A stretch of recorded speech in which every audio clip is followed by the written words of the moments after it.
Hi, welcome back to my YouTube channel. ഇന്ന് വളരെ ഹെൽത്തിയും ന്യൂട്രീഷ്യസുമായിട്ടുള്ള ഡ്രൈ ഫ്രൂട്ട് ലഡു തയ്യാറാക്കാം. ആദ്യം നല്ല സോഫ്റ്റ് ഈന്തപ്പഴം കുരു കളഞ്ഞെടുക്കാം. നമ്മളിവിടെ ലഡുവിൽ എക്സ്ട്രാ ഷുഗറൊന്നും ആഡ് ചെയ്യുന്നില്ല, അതുകൊണ്ട് മധുരത്തിന് വേണ്ടി കുറച്ചധികം ഡേറ്റ്സ് എടുക്കാം. എടുത്തു വെച്ച ഈന്തപ്പഴം മിക്സിയുടെ ജാറിലിട്ട് ബ്ലെൻഡ് ചെയ്തെടുക്കാം.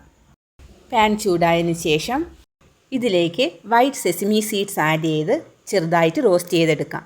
ഇനി ഇതേ പാനിലേക്ക് തന്നെ ലഡു തയ്യാറാക്കാൻ ആവശ്യമായ ഡ്രൈ ഫ്രൂട്ട്സ് ആഡ് ചെയ്ത് കൊടുക്കാം.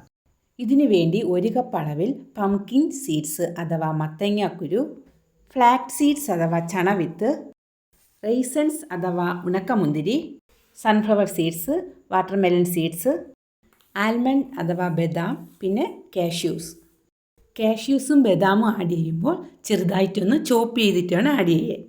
കുറച്ച് നെയ്യൊഴിച്ച് എല്ലാം മിക്സ് ചെയ്ത് നമുക്ക് റോസ്റ്റ് ചെയ്തെടുക്കാം. ഇനി നെയ്യൊഴിച്ച് നേരത്തെ ബ്ലെൻഡ് ചെയ്ത് വെച്ച ഡേറ്റ്സ്, ഡ്രൈ ഫ്രൂട്ട്സും നന്നായി മിക്സ് ചെയ്തെടുക്കാം. ഇതൊന്ന് കുറച്ച് സമയത്തേക്ക് ചൂടാറാൻ വയ്ക്കാം.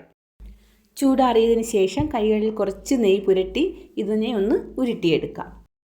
ഓരോന്നായി ഉരുട്ടി വെച്ച ലഡുവിലേക്ക് നേരത്തെ റോസ്റ്റ് ചെയ്ത് വെച്ച സെസമി സീഡ്സ് ആഡ് ചെയ്ത് കൊടുക്കാം.